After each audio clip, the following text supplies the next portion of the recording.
Shalom, dear friends. This is Mitch Glaser, president of Chosen People Ministries. And with me, I have some very special people who wrote this very special book called Christian Zionism in the 21st Century, published by Oxford University Press. And I have with me Motti Inbari, who is a professor of Jewish Studies at the University of North Carolina in Pembroke. And then I also have with me Kirill Bumin. He's an associate dean of the Metropolitan College and the director of the summer term at Boston University. And it's a delight to have you both with me today. It's a pleasure. Thank you. Good to be here. Okay. Very good to be here. Okay, then I can ask you some difficult questions, but let's start with some softballs. And so we want to get to know you because you've done such incredible work through your surveys and analysis, helping evangelicals, helping Christians better understand how we feel about Israel and the Jewish people. And it's just been so significant and important. And so why don't you just take a moment and let me know how you got interested in this. I mean, what personally motivated you to do it? You teach Jewish studies and you've been teaching more politically oriented courses and so on. And so what caused you to want to study evangelicals? And so begin with Motti. Yeah, so like many things in life, it happened like in a coincidence. Yeah, I was just speaking with someone and I was telling them that I think that American Jews just don't understand evangelicals. So he kind of like teased me, why don't you study that? Why don't you, teach us about that? And so this is how I started thinking about conducting surveys. And but I'm not a survey person, I'm an historian. So I reached out to my colleague. We were teaching at the same institution. And this is how it started rolling. He told you what to do? Is that what it was? Or For several years by that point, I kind of lost interest in the subject matter that I was studying. And so when Motti approached me with this new project, this was kind of a way to rejuvenate my research agenda, to try something new. It sounded like an interesting project that I expected to be a one-off project, and then we part our separate ways. But here we go. 8 years later, we're still at it, and probably many, many, many more years to come. Oh, we hope so. We've had a great time doing all this, and I think we're making an impact. So this book reflects your earlier surveys prior to October 7th, which is a real line of demarcation. It's a line in the sand for Jewish people and for Israel, really, and for all of us. And so what surveys did you put in here? What were you looking at?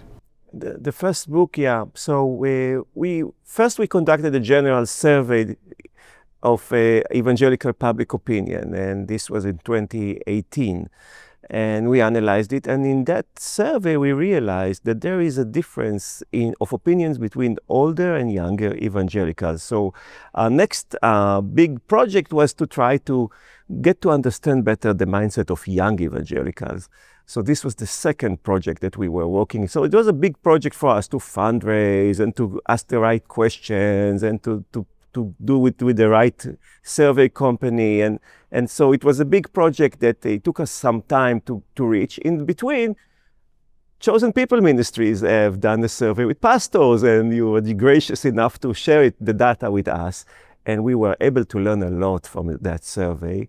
And so the general survey that we've conducted, the pastors and the young evangelicals, kind of all of this together are the results of that in that book. Okay, and Kirill, I hear there's a second book coming. What's going to be in there? Since the last survey that's in this book, which would be in spring 2021, we have conducted a number of surveys, starting with July 2021 survey with all age evangelicals, then a 22 survey with Catholics, a 23 survey with American Jews. That takes us up to essentially a pre-October 7th events. Then in June of 2024, we conducted a survey with Catholics, mainline Protestants, and evangelical and born-again Protestants to study the early kind of first 5-6 months after the war began and after the devastating attacks on 10/7. And that will comprise the second book. So we have a pre-10-7 and post-10-7 surveys that really inform how that critical juncture changed opinions. And in some cases it did not, but there were some important subtleties that did shift as a result of that terrible event. So it's tragic, but it's so important to note that in Jewish life, there have been, and in the lives of all sorts of communities, there are always those major events that are shapers, and that things, we date ourselves by saying before it or after it. And of course, for us as Jewish people, the Holocaust was one of the most extraordinarily awful and experiences, but it led in many ways to the formation of the State of Israel. And now we have 10-7. And it's much better to have good times as these lines than bad times. But you know, if you've never seen Fiddler on the Roof, friends, watch it. You'll see what I mean. You know, there's been a lot of trouble and persecution in Jewish life, and that's why it's really pretty interesting and important to analyze what our friends think. I mean, who are our friends in the world? I mean, that's something that every nation's looking for. Who do we partner with? Who are our allies? And so on. And part of what you've studied here is that you're analyzing the friends and the allies of Israel and the Jewish people. And sometimes they're not the allies and the partners that we wish they could be. But sometimes they are. And so it's great to have the data. It's just so important. So what are some of the major trends that you've seen in the production of this book? And then I'm going to ask you how you think these trends have been changed after October 7th. So one of the things that we discovered in the first book was the deep importance of theology in understanding why evangelical and born-again Christians support Israel. When we initially started this project, we underappreciated the power of the belief in the Abrahamic covenant, this eternal covenant between the Jewish people and God. And we find from 2018 onward that this is one of the most consequential, most impactful, most powerful predictors of support for Israel. And that is true not only of evangelicals, this is true of Catholics, of mainline Protestants. It's just such a powerful foundational principle of the relationship between both the Jewish people and God, as well as Christian-Jewish relations. And we have found it to be exceptionally important. As Motti pointed out earlier, we also observed generational cohort effects. The fact that younger evangelicals were systematically less likely to support Israel, even after we took into account ideology, theology, socialization patterns, and so on. We also confirmed something that was more commonly known by that point, and that was the impact of ideology. Conservative ideology repeatedly and consistently is associated with greater support for Israel. So we were able to confirm some things, but we also delved much deeper than previous scholars have done. For example, not only did we offer closed choice survey questions where a respondent selects out of a limited number of options what their response would be, but we asked the respondents to describe why they support Israel, why they hold certain positions in their own words. So open-ended responses, and that really provide us with a very rich tapestry to understand why evangelicals of different age groups, of different persuasions, of different eschatological traditions support Israel, or why they support the Palestinians, or why they choose to sit on the sidelines and support neither.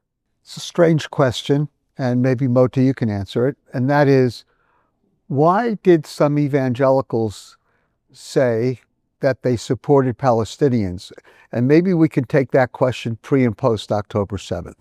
You know, did that change? So we have to start with the fact that not so many evangelicals support the Palestinians, and so we have to start with that.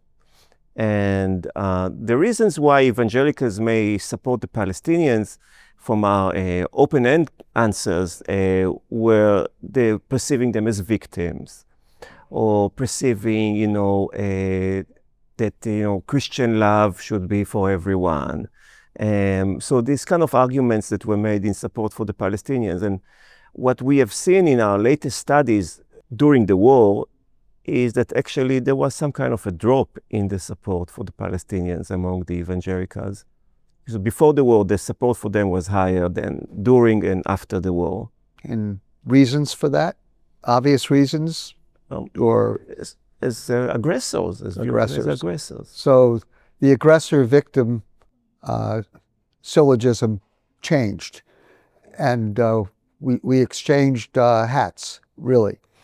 And so, but then something happened, didn't it, after October 7th, maybe at least within a month afterwards, where we, Israel and the Jewish people, had become victims, and then they reclaimed their right to be aggressors. Yeah, so during the period of 2 years, Israel is being accused of genocide, of deliberate starvation, of war crimes, and it's been going on for 2 years. And the interesting thing that we have seen in the data is that all of this media culture around accusing Israel of committing the most horrible crimes has not changed evangelical public opinion in a significant way. The numbers that said they support Israel before the war, during the war, and after the war, at around 50%, remained. It didn't change. So from that, we can get a very strong understanding that what drives evangelicals to support Israel is not the news cycle, but something else. And what is that something else, Kirill? Well, there's a number of things that continue to influence support for Israel or lack thereof.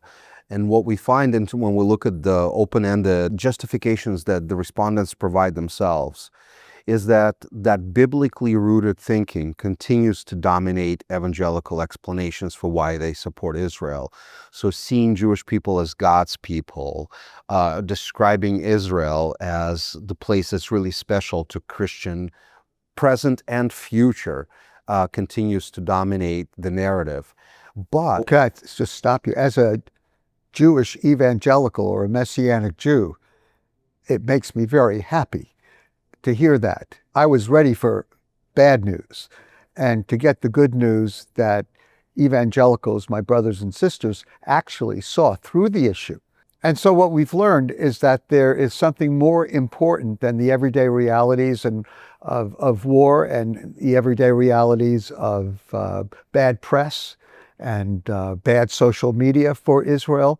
And for some reason, lots of evangelicals just didn't buy into it. And they were basing their ideas and shaping their behavior towards Israel and the Jewish people based upon a truth that transcends the everyday, and that is the Bible, and that is the Abrahamic covenant. Am I right?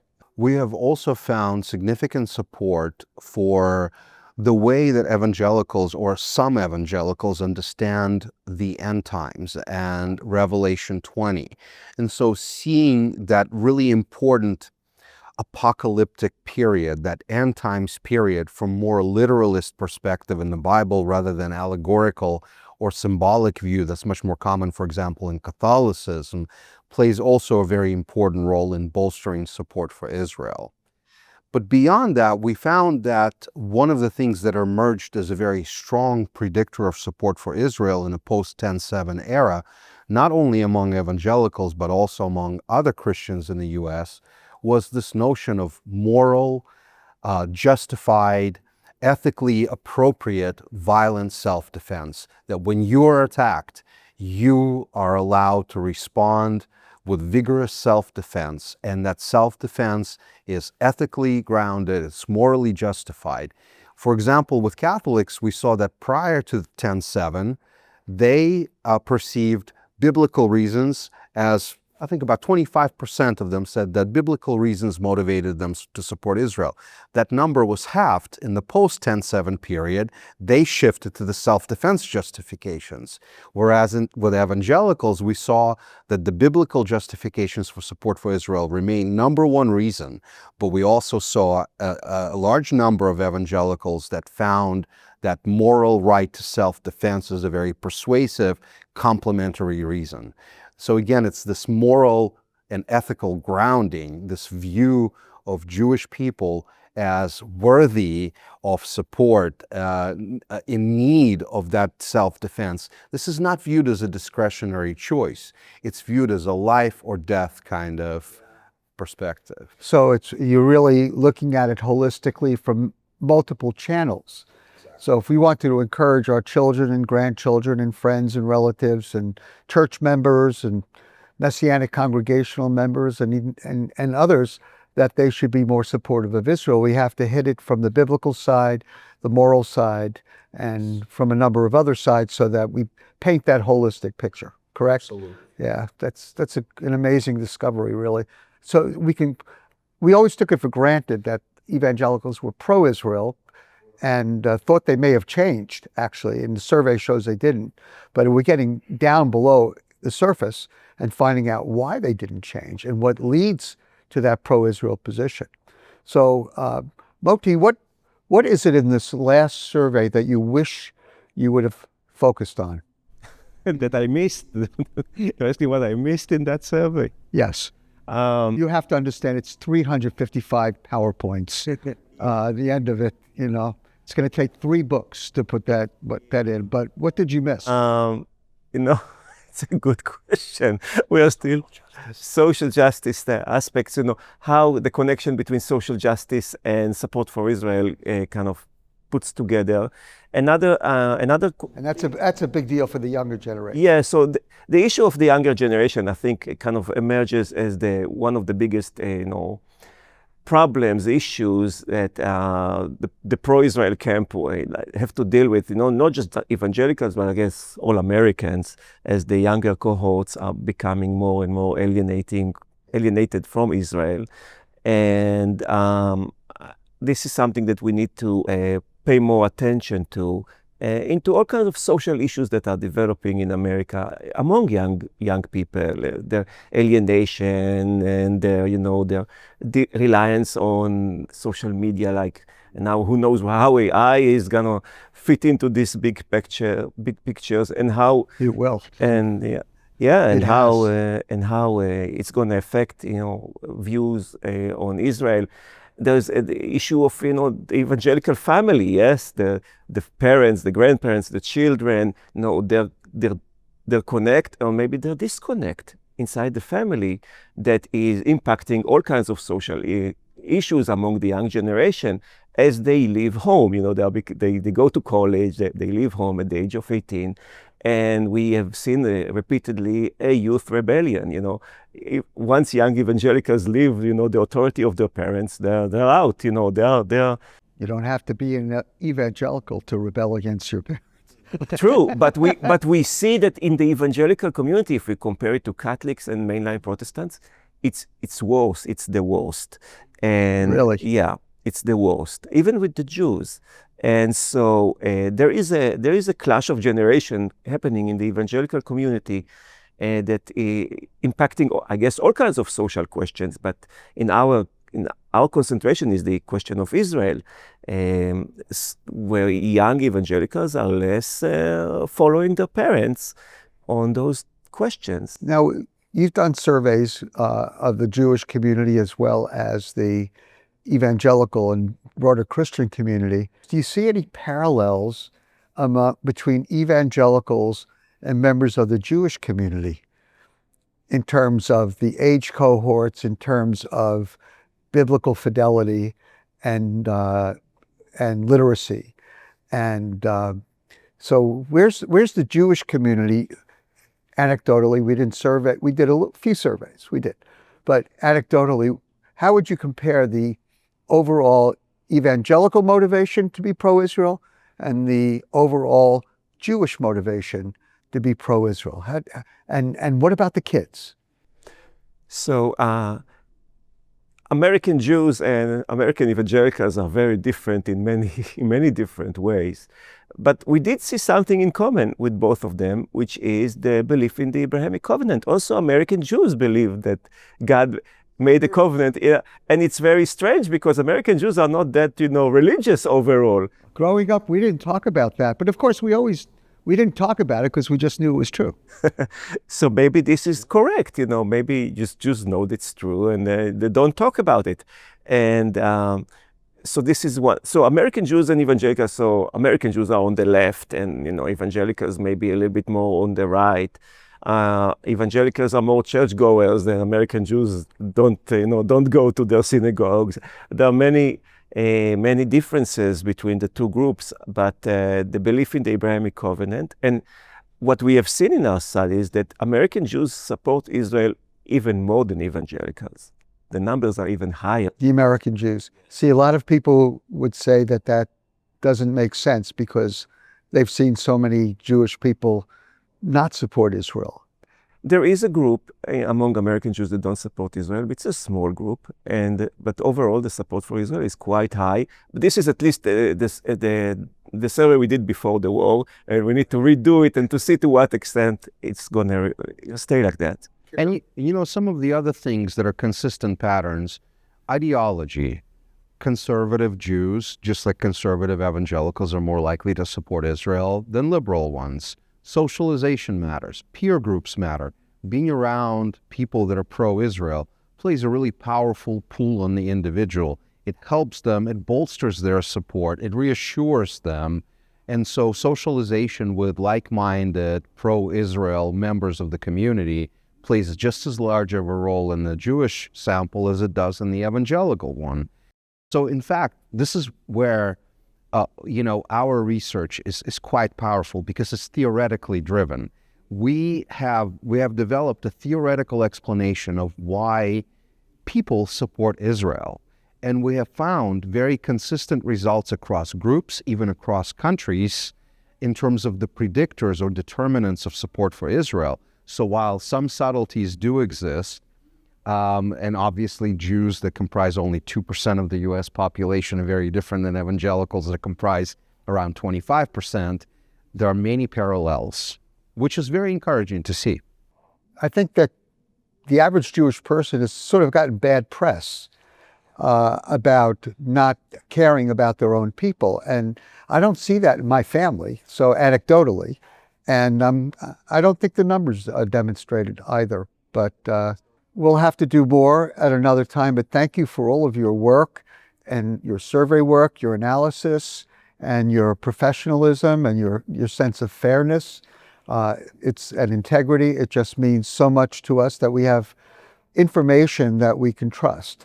And hopefully that information will drive many, many of us to try and be more supportive of Israel and of the Jewish people. And as one person said the other day, that if the anti-Semites want to get to the Jews, they're going to have to first go through the church. And that's what I hope people will foster in their lives and in the lives of their families. So thank you so much. Thank you so much as well. We deeply, deeply appreciate the support and the camaraderie. It's been a pleasure making this trip into science of Christian Zionism together with you. Thank you.